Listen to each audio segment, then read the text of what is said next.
মানুষ যখন আল্লাহকে পেয়ে যায়, হ্যাঁ, মানুষ যখন আল্লাহকে পেয়ে যায় তখন সে দুনিয়ার আসল বাস্তবতা বুঝতে পারে, দুনিয়া কি জিনিস।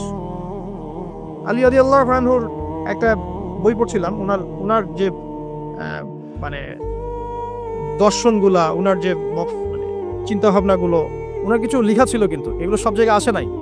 এই বইগুলো সবাই পায় না, কিন্তু রেয়ার বই।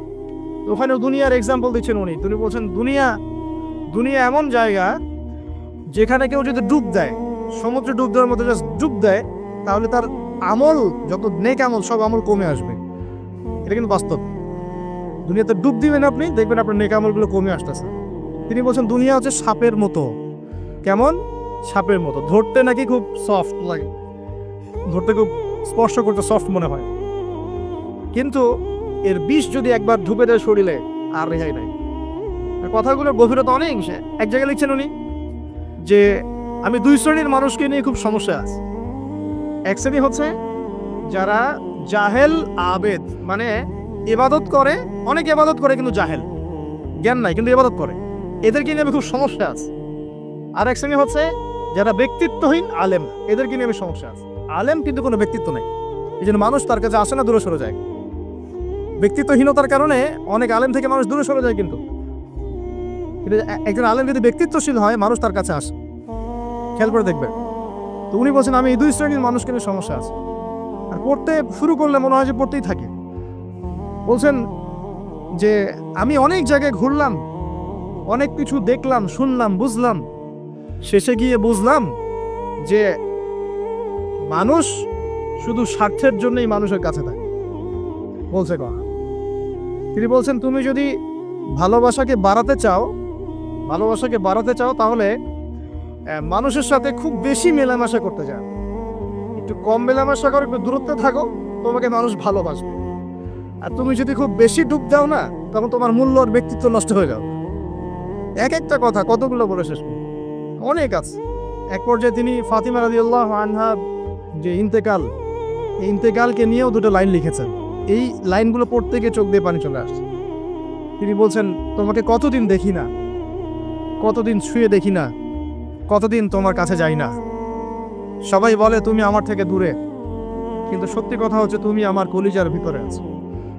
এমন করে লিখেছেন ফাতিমা রাদিয়াল্লাহু আনহা সম্পর্কে। হে আমার প্রিয়তমা, তোমাকে কতদিন দেখি না, তোমার চেহারা কতদিন দেখি না, তোমাকে কতদিন ছুঁইতে পারি না। হ্যাঁ, সবাই বলে তুমি আমার থেকে দূরে চলে গেছো, কিন্তু আমি জানি তুমি আমার কলিজার বক্ষ পিঞ্জরে আছো। লিখেছে কবিতা। তো আপনারা একটু পড়াশোনা করবেন। স্পেশালি আমি আপনাদের এনকারেজ করি যে চার খলিফার জীবনে অবশ্যই পড়বেন, চার খলিফার জীবনী পড়বেন, সাহাবীদের জীবনী পড়বেন। তারা কিভাবে দিন শিখেছেন, বুঝেছেন, পালন করেছেন, প্রচার করেছেন, দিনের জন্য কত ত্যাগ স্বীকার করেছেন, এগুলো পড়বেন। আমি খুব রিকোয়েস্ট করি আপনাদেরকে যে আপনারা ইতিহাস পড়বেন। রাসূল সাল্লাল্লাহু আলাইহি ওয়াসাল্লামের জীবনী থেকে শুরু করে একদম অটোমান এম্পায়ার পর্যন্ত ইতিহাসগুলো পড়ে দেখেন। কিভাবে ইসলাম আজকে এই জায়গায় আসছে আপনি চিন্তাই করতে পারবেন। কত চড়াই উতরাই পেরিয়ে যে ইসলাম আজকে এই জায়গায় আসছে আপনি চিন্তাই করতে পারবেন। প্রিয় ভাইরা, আমাদের নবীজি সবচেয়ে ভালো মানুষ হওয়া সত্ত্বেও তাকে কিন্তু গালি খেতে হয়েছে এবং হত্যার চেষ্টাও করা হয়েছে। মনে রাখবেন, শুধু সৎ কাজের আদেশ করার নাম ইসলাম নয়, শুধু আংশিক বিষয় পালন করার নাম ইসলাম নয়, অসৎ কাজের নিষেধের নামও ইসলাম, এবং আল্লাহ নিষেধগুলো ছেড়ে দেওয়ার নামও ইসলাম। আল্লাহ পাক এটাই বলছে সূরা বাকারা 84-85-তে, তোমরা কি কিতাবের কিছু অংশ মানো, কিছু অংশ মানো না।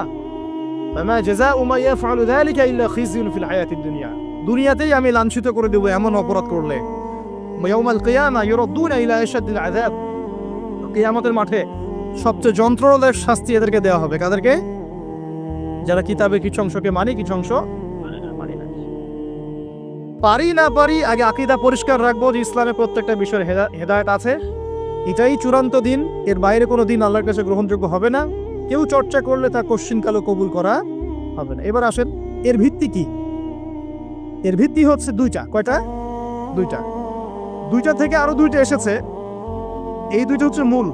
নবী সাল্লাল্লাহু আলাইহি ওয়াসাল্লাম বলছেন তারাকতু ফিকুম আমরাইন, আমি তোমাদের মাঝে রেখে গেলাম মাত্র দুটো বস্তু। কয়টা বস্তু? দুটো বস্তু। লান তাদিল্লু মা তামাসসাকতুম বিহিমা, তোমরা কোশ্চিনকালেও পথভ্রষ্ট হবে না যতদিন পর্যন্ত এই দুটাকে আঁকড়ে ধরে থাকবে। কোন দুটা? এক নাম্বার আল কিতাবুল্লাহ, আল্লাহর কিতাব। দুই নাম্বার ওয়া সুন্নাতে নবীহি, তার নবীর সুন্নত। তো কোরআন এবং সুন্নত মিলেই কোরআন এবং হাদিস নয় কি?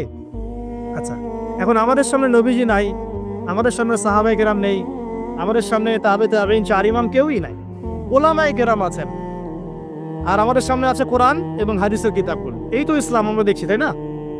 এর বাইরে তো আমরা দেখতে পাচ্ছি না। সাহাবীরা না হয় সরাসরি নবীকে দেখে দিন পালন করেছেন, তাই না? তারপরের জেনারেশন সাহাবীদেরকে দেখে করেছে, তারপরের জেনারেশন তাবেঈদের দেখে করেছে। আমরা তো কাউকেই দেখতে পাচ্ছি না। আমরা দেখছি কোরআন এবং হাদিসের কিছু কিতাব এবং ওলামায়ে কেরাম সামনে আছে। এই তো, এই দুইটা হচ্ছে ভিত্তি। এখন এখান থেকে আরো দুটো এসেছে, একটা হচ্ছে ইজমা, একটা হচ্ছে কিয়াস। এই দুটোও ইসলামের। অনেকে বলে ইজমা কিয়াস ইসলামে নাই, কোরআন সুন্নাহ এই দুটাই। ইজমা এবং কিয়াস গুরুত্বপূর্ণ, কারণ ইজমা, সাহাবীদের ইজমা, এটা একটা খুব গুরুত্বপূর্ণ জিনিস। এবং কিয়াস ছাড়া আপনি অনেক মাসআলা বের করতে পারবেন না। ইয়াবার শব্দ কোরআনে আছে না নাই? ইয়াবা আমি শুনেছেন? শুনেন নাই? না শুনলেই ভালো। তো এই শব্দটা কি কোরআনে আছে নাকি? নাই। কোরআনে মাদকের কথা আছে। কিসের কথা? মাদক। এখন কিয়াস দরকার নাই। এই যে একটা মাসআলা, একটা মূলনীতিকে কেন্দ্র করে আরেকটা মাসআলাকে বের করা, ইস্তেহাদ করার যে মূলনীতিগুলো, এগুলো কিয়াস থেকে আসে। এটা কিয়াস। এটা ছাড়া আপনি অনেক মাসআলাই বের করতে পারবেন না সমসাময়িক। তো অবশ্যই কোরআন সুন্নাহ ইজমা কিয়াস চারটাই লাগবে। এখন কথা হচ্ছে, এগুলো তো আর আমরা সরাসরি পালন করতে পারবো না। পারবো? বুঝাচ্ছি, একটু বোঝেন।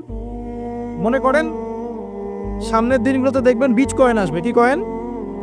হয়তো অলরেডি অনেক কান্ট্রিতে চলেও আসছে। এখানে কতদিন এটা লঞ্চ হবে আল্লাহ ভালো জানেন, কিন্তু বিট কয়েন মার্কেটে আসছে। এটাকে ক্রিপ্টোকারেন্সি বলে। কি বলে? পেপার মানি নিয়ে যে কথাগুলো বলেছিলাম, কিছু তো ফলেছে নাকি ভাই? কিছু তো ফলেছে। আচ্ছা, সামনে আরো ফলবে ইনশাআল্লাহ। সাস্টেইনেবল অ্যাসেট যেগুলো আছে সেখানে সম্পদ ইনভেস্ট করেন। আপনার জমি জমা থাকলে চাষবাস করা শুরু করেন। সাস্টেইনেবল অ্যাসেট যেগুলো, সেগুলোতে ফোকাস করেন। এমন কোনো জায়গায় অনেক বেশি সম্পদ ইনভেস্ট করে দিয়েন না যেটা পরে আপনার মানে পথে বসার কারণ না হয়ে যায় আমার। তো ক্রিপ্টোকারেন্সি মনে করেন চলে আসছে, এখন আপনি বোঝেন না ক্রিপ্টোকারেন্সি কি জিনিস, এটা হালাল না হারাম, এটা জায়েজ না জায়েজ, এগুলো মাসালা কি সবাই জানে?